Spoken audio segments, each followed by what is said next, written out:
Well, thank you, game. I never would have figured that out. What's going on, everyone? It's the Niskel. Welcome back to The Legend of Zelda: Link to the Past. In the last episode, we defeated Agnim and he brought us to the Dark World. I really like the Dark World. It's a very, very cool looking world. It's got some brand new enemies, a lot of new dungeons, and it looks really cool. Back when I played this as a kid, it blew my mind. And you know what else blows my mind? Another piece of heart. Right off the bat, you just have to jump to the right sides. And what do we have in here? The Palace of the Four Sword. This is something that's only in the Game Boy Advance version that has to do with Zelda 4 Swords. And sadly, I can't do that. Maybe I can attempt to try something a bit later, but I probably won't be coming back to here. Oh, okay, I've got plenty of money. Only true heroes, huh? Okay, that'll work. So anyway, there is one more thing I have to show off on this giant pyramid here, and that's this crack right here. It looks bombable. You can probably tell it'll be bombable later, but that's the thing, a lot later. Now, something about the Dark World. A lot of the enemies are a lot more powerful. Like, some of them will do 2 to 3 hearts of damage per hit. And as soon as you get here, it's kind of difficult, I'm not gonna lie. And I probably should have read that sign, but you know what, forget it.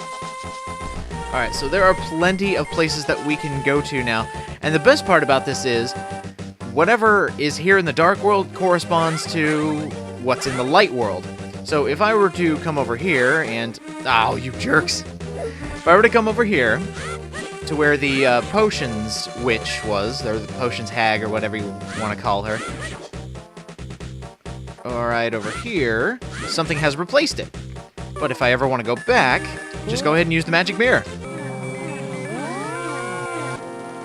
And look at that. Nothing to it. And she seems like the type of stunning individual that would like a mushroom. How's this?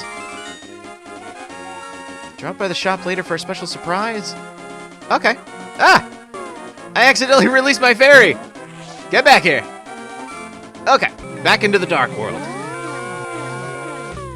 There are a lot of places that are restricted to you once you first get to the Dark World, such as...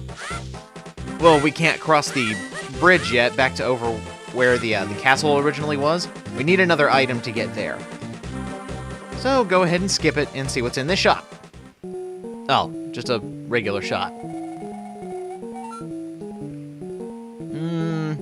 You seem a tad overpriced, even though they're the exact same prices as in the Light World, so well, I'll give you the benefit of the doubt. Let's see what's down here. Or over here, I guess. Nothing. I'm really curious as to what these enemies' names are. The guys that throw bombs, they take so many hits to kill, and then they just throw bombs. And they deal about 3 hearts a hit, so they're very, very hard to kill. Who am I kidding? Zelda games aren't hard. Just as long as you play, you know, sparingly and you don't run right into enemies like I normally do just because I'm rushing all over the place. Okay, good, I didn't run into anything. Irony. Oh, got another living rock here. And these things, you already know what to do with these. And I'm going to start reading the signs here, because I have a feeling they're going to tell me something interesting. Right and up for the Lake of Omen. Fascinating. And I love how they can't tell you in text on what's up here, that you need to use arrows. Which is okay. I know, limited technology. You gotta do with what you have. And Super Nintendo games really knew how to do that. What do we have here? Curses to anyone who throws something into my circle of stones. Oh, yeah? Well... Ugh. Uh-oh. I didn't mean it! Hi. Oh. Give me what? Woo! We got our first of 3 medallions, the Quake Medallion. Personally, this is my favorite medallion. I'll show you what it does as soon as we get into a more crowded area, but yeah, now we can start collecting some of the better weapons in the game that use a lot of magic power. And I love using the Quake Medallion. It is a very cool item. And now I'm dying. I need to get out of here. And I accidentally jumped into the river. I didn't mean to do that. And also, if you press... Jerk. If you press the B button, you can dive underwater.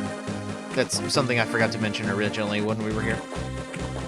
Let me get out of the water, and then we'll go to our new area. Oh my gosh! I'm gonna die!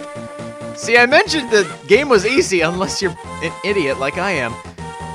Here's why we can't get over there. Bridge is out, can't make it over. And it looks like we just have the one place to go, which was where the first pendant was. So we know where that is. It's very, very close. Might as well get it. Oh, and then another living skull rock. I'm trying to think if there's anything else we can do. I don't think so, because we're pretty restricted to just the first area. So I guess we're gonna head there now. But first, out of curiosity, and just to show it off, is the Great Fairy still here? Even the powers of the Dark World can't keep a Great Fairy back. Thank you, Great Fairy.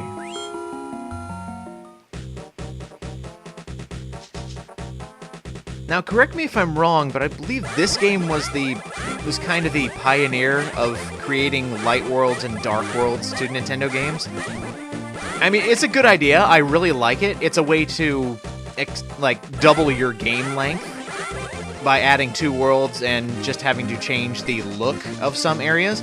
Like, that's a good idea, and it was a good place to, start that trope. But Nintendo seems to, really, really like it. What do we have here? Oh, this is where the Elder was. Go ahead and open that. And bunch of hearts. Yep. And what do you have to say? You must be new here. In a manner of speaking. Oh. Ugh. Well, that's what happens when you're greedy.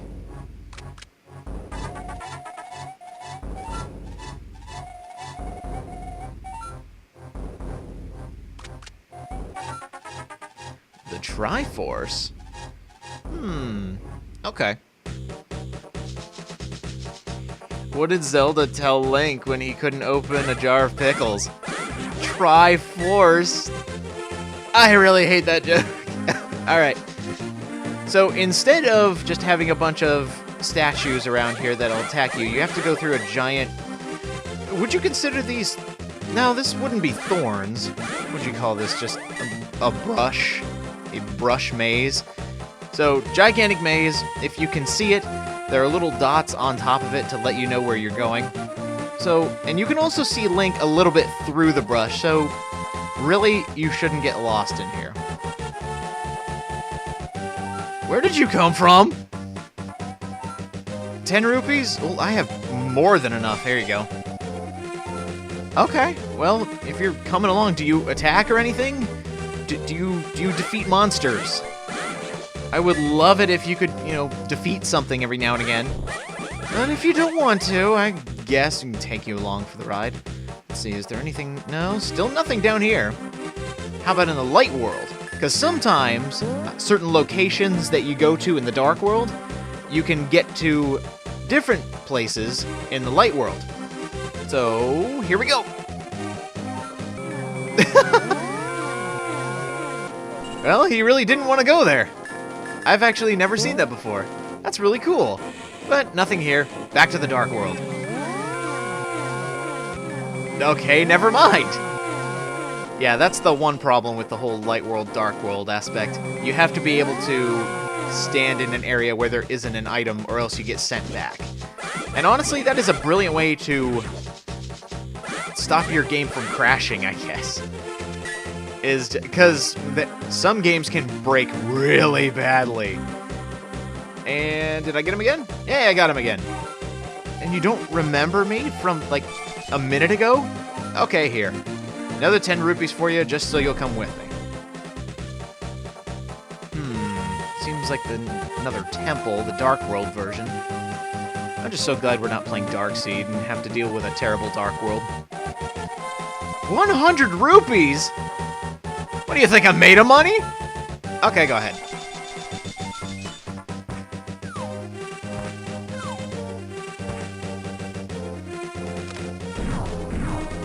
All of that to press a switch. Thanks a lot. Here we are in the Dark Palace, or as it's known in this game, Level 1.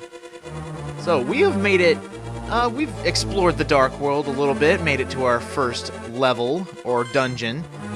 I think we're going to end it off here. So next time on The Legend of Zelda: Link to the Past, we're going to take on this dungeon, and hopefully rescue our first maiden.